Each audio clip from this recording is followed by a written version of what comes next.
ఇస్మాయిల్ చెప్పండి. సో ఎక్స్పర్ట్స్తో మనం మాట్లాడుతూ ఉన్నాం. So as I said that Russia have already cross the red line. West ఏ విధంగా దీన్ని చూస్తుంది? ఇప్పుడు ఇదే ప్రస్తుతం అందరినీ కూడా కలిచివేస్తున్న ప్రశ్నగా చెప్పొచ్చు. Because there is a time where they have to invade or interfere. So అలాంటి సిచ్యువేషన్ కనిపిస్తోందా? భారత్ వహిస్తున్న ఈ వ్యూహాత్మక నిశ్శబ్దం కూడా ఎన్నో రోజులు మనం దీన్ని చూడలేము అనేది కూడా ఎక్స్పర్ట్స్ చెప్తున్నమాట. How do you see it? నేను ప్రజెంట్ సిచ్యువేషన్ ముందు చెప్పేటువంటి ప్రయత్నం చేస్తున్నాను. దాదాపు 7 గంటల 15 నిమిషాలు 7 గంటల 20 నిమిషాల టైం అవుతుంది యుక్రెయిన్కి సంబంధించి ఒక పూర్తి మిలిటరీ ఆపరేషన్ స్టార్ట్ అయిపోయింది. రష్యా వైపు నుంచి ముందుగా బాలిస్టిక్ మిసైల్స్తో మొత్తం వాళ్ళు దాడి చేయబోతున్నారు. ఆ తర్వాత ఎయిర్ స్ట్రైక్స్ ఈరోజు పూర్తిగా డే, మళ్ళీ తర్వాత నైట్ కూడా కంటిన్యూ చేసేటువంటి స్ట్రాటజీ రష్యా నుంచి కనిపిస్తోంది. ఆ తర్వాత పూర్తిగా సరిహద్దులో ఉన్నటువంటి మొత్తం ఏవైతే ట్యాంకులు ఉన్నాయో యుద్ధ ట్యాంకులను యుక్రెయిన్ లోపలికి తీసుకెళ్లాలి అంటే ముందుగా ఎక్కడైతే కీ మిలిటరీ అడ్మినిస్ట్రేషన్ ఆఫీసెస్ లేకుంటే కీ మిలిటరీ స్ట్రాటజిక్ పాయింట్స్ ఉన్నాయో వాటిని మిసైల్స్ ద్వారా ధ్వంసం చేయాలి. ఆ తర్వాత డే అండ్ నైట్ కంటిన్యూగా ఒక ఎయిర్ స్ట్రైక్ కొనసాగించాలి. చివరిగా తనకు ఉన్నటువంటి మొత్తం ఆర్సెనల్లు అవి యుక్రెయిన్లోకి తీసుకెళ్లాలి అనేటువంటి ఒక త్రిముఖ వ్యూహంతో రష్యా ముందుకు కదులుతోంది. Already air strikes, missile launches అనేటువంటి స్టార్ట్ అయిపోయాయి. ఇప్పటికే యుక్రెయిన్కి సంబంధించినటువంటి ఒక ఎంపీ అంతర్జాతీయ మీడియాతో మాట్లాడుతూ అమెరికా మాకు సహాయం చేయాలి, మమ్మల్ని ఎవరు కూడా మిలిటరీ స్థాయిలో అంటే ల్యాండ్ మీద మమ్మల్ని ఎవరు ఓడించలేరు, మేము ఫైట్ చేస్తాం, కానీ మా స్కైస్కి సపోర్ట్ కావాలి, అమెరికా నుంచి ఇమీడియట్ సపోర్ట్ అవసరము అనేటువంటి ఒక రిక్వెస్ట్ ఇప్పుడే యుక్రెయిన్కి సంబంధించినటువంటి విదేశాంగ శాఖ నుంచి కూడా వచ్చింది. ఒక ఎంపీ కూడా మాట్లాడారు. అటు ఐక్యరాజ్య సమితిలో జరుగుతున్నటువంటి అత్యవసర సమావేశంలో కూడా యుక్రెయిన్ అంబాసిడర్ మాట్లాడుతూ పుతిన్ అదేవిధంగా రష్యాను డైరెక్ట్గా ఆయన అక్కడ మెన్షన్ చేస్తూ ఎవరైతే యుద్ధం చేయాలనుకున్నారో యుద్ధం చేసేటువంటి వాళ్లకు డైరెక్ట్ నరకంలోకి వెళ్తారు అనేటువంటి ఒక కామెంట్ ఆయన చేశారు. సో యుద్ధానికి సంబంధించి అటు ఐక్యరాజ్య సమితిలో, ఇక్కడ గ్రౌండ్లో, అదేవిధంగా ఇంటర్నేషనల్ ఫెటర్నిటీ కూడా దీని మీద చాలా కీన్గా చూస్తుంది. ఇండియా ఇప్పటికే డీఎస్కలేట్ చేయాలి అంటే అక్కడ ఉన్నటువంటి టెన్షన్స్ని తగ్గించాలి.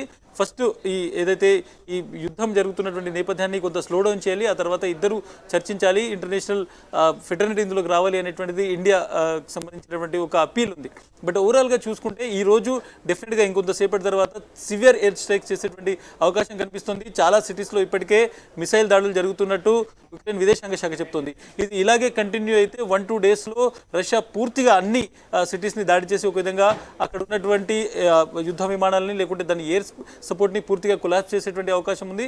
దాదాపు 1,50,000 మంది ఒక దేశం లోపలికి సైనికులు వెళ్తున్నారంటే ఏ స్థాయిలో యుద్ధం జరిగేటువంటి ప్రమాదం ఉందో మనం చూడొచ్చు. బట్ దీన్ని ఏ విధంగా ఆపుతారు అనేటువంటి చూడాలి. కేవలం ఇది యుక్రెయిన్లో ఉన్నటువంటి కొంత ఏరియాకు పరిమితం అవుతుందా, యుక్రెయిన్ మొత్తాన్ని ఆక్రమించాలనేటువంటి ఒక ఇంటర్నల్ థాట్ ఏమన్నా పుతిన్కు ఉందా అనేటువంటి చూడాలి. ఇక నిన్నటి వరకు ఇంతకుముందు మనం ఎక్స్పర్ట్ మాట్లాడుతూ ఎవరైతే నాగేశ్వర్ గారు ఉన్నారో ఆయన కొన్ని పాయింట్స్ రేజ్ చేశారు. ముఖ్యంగా యూరోపియన్ యూనియన్లో కలవాలి అనేటువంటిది యుక్రెయిన్కి సంబంధించినటువంటి గతంలో ఆలోచన ఉండే, దాన్ని రష్యా పూర్తిగా అడ్డుకోవడంలో ఉంది.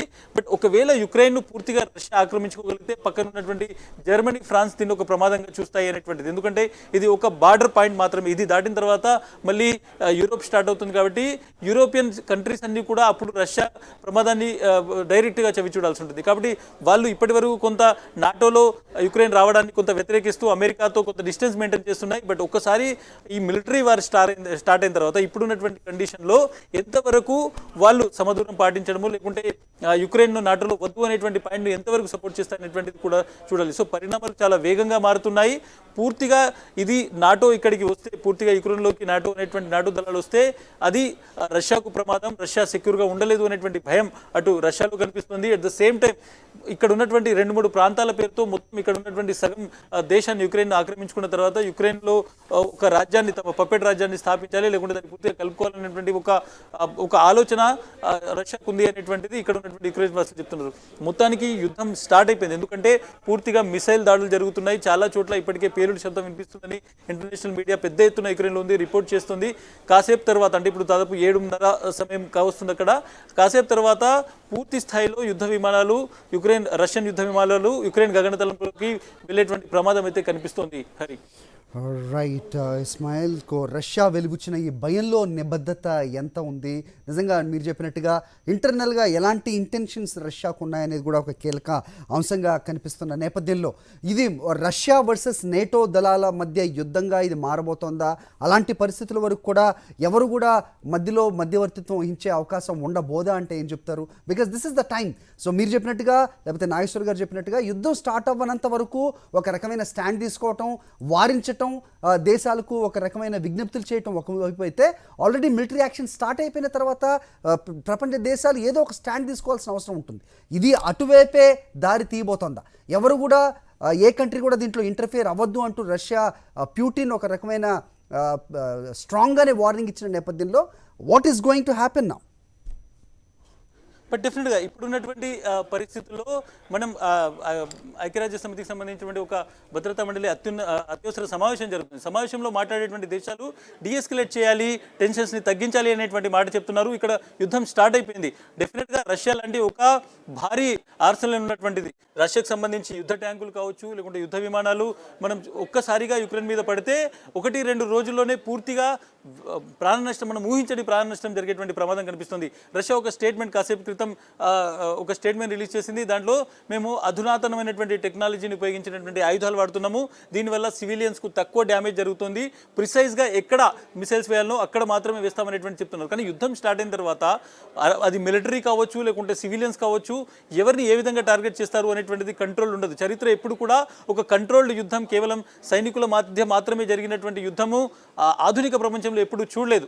గతంలో ఎక్కడో యుద్ధాలంటే ఒక ప్రాంతానికి వెళ్ళి అక్కడ కొంతమంది సైనికులు చేసేవాళ్ళు. బట్ పూర్తిగా మిలిటరీ, అదేవిధంగా జనావాసులు కలిసి ఉన్నటువంటి ప్రాంతంలో ఒక ఎయిర్ స్ట్రైక్ జరిగిన తర్వాత మనం ఆఫ్ఘనిస్తాన్ చూసాం, మనం ఇరాక్ చూసాం, సిరియా చూస్తున్నాం. ఇటువంటి పరిస్థితుల్లో అది ఫుల్ స్కేల్ యుద్ధం అక్కడ జరగలేదు. బట్ ఇక్కడ ఒక ఫుల్ స్కేల్ యుద్ధం జరిగేటువంటి ప్రమాదం కనిపిస్తుంది. ఎందుకంటే యుక్రెయిన్ దగ్గర కూడా అంతే స్థాయిలో ఆయుధ సంపత్తి ఉంది.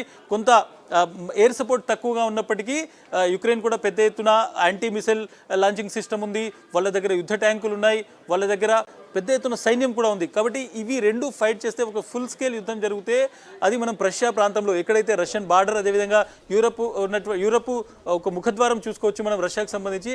ఆ ప్రాంతంలో ఎటువంటి టెన్షన్స్ ఎస్కలేట్ అవుతాయి, రాబోయేటువంటి రోజుల్లో ఇది ఏ విధంగా పరిణామం చెందుతుంది అనేటువంటిది ఒక పెద్ద ఇష్యూగా చూడాల్సి ఉంటుంది. బట్ ఇప్పటికే ఎవరైతే ప్రపంచ దేశాలు బలమైనటువంటి ఆర్థిక వ్యవస్థలు ఉన్నాయి, ప్రపంచ దేశాల్లో అందరినీ మానిటర్ చేయగలుగుతాయి, అందరినీ ఒక మార్గంలో పెట్టుకుంటామనేటువంటి చెప్పే అమెరికా లాంటి దేశాలు కావచ్చు, చైనా కావచ్చు, ఇండియా, ఇటువంటి దేశాలు ఇంకో కొంత ఎక్కువ ఇనిషియేటివ్ తీసుకోవాల్సినటువంటి సమయం ఆసన్నమైంది. యుద్ధం ఫుల్ ఎస్కలేషన్ వరకు వెళ్తే డెఫినెట్గా పెద్ద ఎత్తున ఇక్కడ మరణాలు ఉండొచ్చు అనేటువంటి ఒక ప్రమాదాన్ని ప్రతి ఒక్కరు ఆందోళన వ్యక్తం చేస్తున్నారు. మనం ట్విట్టర్ కావచ్చు, ఇన్స్టాగ్రామ్లో అక్కడ ఉన్నటువంటి లోకల్స్ పోస్ట్ చేస్తున్నటువంటి వీడియోలు కావచ్చు, వాళ్ళ భయాన్ని చూస్తే దేవుడు మమ్మల్ని కాపాడాలి అనేటువంటిది ప్రతి యుక్రెయినియన్ పౌరుడు పెడుతున్నటువంటి ఒక ఇన్స్టాగ్రామ్ స్టేటస్ కావచ్చు, లేకుంటే ట్విట్టర్లో వాళ్ళు పెడుతున్నటువంటి మెసేజ్ కనబడుతున్నాయి. కాబట్టి ఇప్పటికే కీవ్ ఏదైతే ఉందో, ముఖ్యంగా యుక్రెయిన్కి సంబంధించినటువంటి రాజధాని ఉందో, రాజధాని చుట్టుపక్కల ఉన్నటువంటి మిలిటరీ పాయింట్స్ పైన మిసైల్ దాడులు జరుగుతున్నాయి. రష్యా చాలా రోజుల నుంచి దీన్ని ప్లాన్ చేసింది. యుక్రెయిన్కి సంబంధించినటువంటి భౌగోళిక స్వరూపము, ఎక్కడెక్కడైతే స్ట్రాటజిక్ మిలిటరీ పాయింట్స్ ఉన్నాయో, మిలిటరీ లొకేషన్స్ ఉన్నాయో, అవి మొత్తం రష్యాకు తెలుసు. కాబట్టి ఈ యుద్ధాన్ని కొన్ని గంటల లోపల క్లోజ్ చేసేటువంటి ఒక మిలిటరీ పవర్ రష్యా దగ్గర ఉంది. కాబట్టి దీన్ని ఒకసారి యుద్ధం స్టార్ట్ చేసిన తర్వాత దాన్ని ప్రొలాంగ్ చేయకుండా కంప్లీట్గా ప్రపంచానికి సంబంధించినటువంటి ఎవరైతే పెద్ద దేశాలు ఉన్నాయో, లేకుంటే ఐక్యరాజ్య సమితి ఉందో, ఇవన్నీ ఇంటర్వ్యూన్ అయ్యే లోపల యుద్ధాన్ని కంప్లీట్ చేయాలి అనేటువంటి ఒక ఆలోచన రష్యాలో ఉంది అనేటువంటి భయం కొంతమంది వెలిపిస్తున్నారు. ఈ నేపథ్యంలో ఇది సమయము, ఇమీడియట్గా దౌత్య నీతి ఇక్కడ రావాలి, ఆర్బిట్రేషన్ జరగాలి, చర్చలు జరగాలి, దీన్ని డీస్కెలేట్ చేసేటువంటి ఒక ప్రయత్నం చేయాల్సినటువంటి అవసరం అయితే కనిపిస్తుంది. Hari, what should be the new Delhi's next move అంటే ఏం చెప్తారు ఇస్మాయిల్? చూస్తున్నాం మరోవైపు ఇమ్రాన్ ఖాన్ లాంటి వాళ్ళు సైతం రష్యాలో పర్యటిస్తున్న నేపథ్యం మనం చూస్తున్నట్టయితే కనుక అండర్ ద రేడార్ చైనా ఒక అప్పర్ హ్యాండ్ని తీసుకుంటున్న పరిస్థితులు అయితే ఖచ్చితంగా కనిపిస్తున్నాయి. So is it not a crucial for new Delhi? But డెఫినెట్గా కొన్ని సందర్భాల్లో మనం ఒక నిర్ణయం తీసుకునేడానికి, లేకుంటే ఒక పక్షం వహించలేనటువంటి సిచ్యువేషన్ ఉంటుంది. ఇండియా కూడా ఇప్పుడు ప్రస్తుతం రెండు ప్రధానమైనటువంటి ఇండియన్ స్టేట్మెంట్ని గతంలో మనం భద్రతా మండలిలో ఇచ్చినటువంటి స్టేట్మెంట్ చూస్తే, ఒక లెజిటిమేట్ సెక్యూరిటీ అనేటువంటిది ఏదైతుందో అది రెండు దేశాలకు ఉండాలి. ఒకటి రష్యాకు సంబంధించినటువంటి భయం, మీరు నా పక్క దేశంలోకి నాటో దళాలను తీసుకొచ్చి అమెరికా ఎప్పుడైనా నా మీద అటాక్ చేయగలిగేటువంటి ఒక సైన్యాన్ని అక్కడ కూర్చోబెట్టి నన్ను ప్రశాంతంగా ఉండమంటే నేను ఎట్లా ఉంటాను అనేటువంటిది రష్యాకు సంబంధించినటువంటి ఒక ప్రధానమైనటువంటి భయం. దాన్ని అడ్రస్ చేయాలి అనేటువంటిది కూడా ఇండియాకు సంబంధించినటువంటి ఒక స్టాండ్గా ఉంది.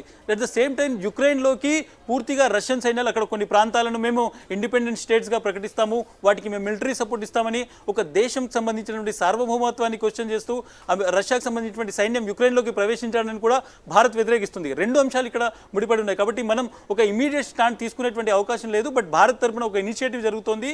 ఈ మొత్తం డీఎస్కలేట్ చేయాలి. ఈ మొత్తం దాడులు ఏవైతే జరుగుతున్నాయో, క్షిపణి దాడులు, మిలిటరీని లోపలికి పంపించడం, దీన్ని తగ్గించి ఫస్ట్ ఇంటర్నేషనల్ ఫెటర్నిటీ ఏదైతే ప్రపంచంలో ఉన్నటువంటి ఇటువంటి చర్చలు చేసేటువంటి ఈ మొత్తం వ్యవస్థను ఎంటర్ చేసి మొత్తం కొంత దీన్ని తగ్గించేటువంటి ప్రయత్నం చేయాలి. ఆ తర్వాత దీనికి సంబంధించినటువంటి ఒక చర్చల ద్వారా పురోగమించాలి అనేటువంటిది ఇండియన్ స్టాండ్ కనబడుతుంది.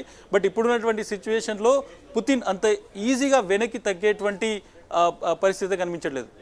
Okay, Ismail, we'll get back to you for more updates. Thanks for the inputs for now.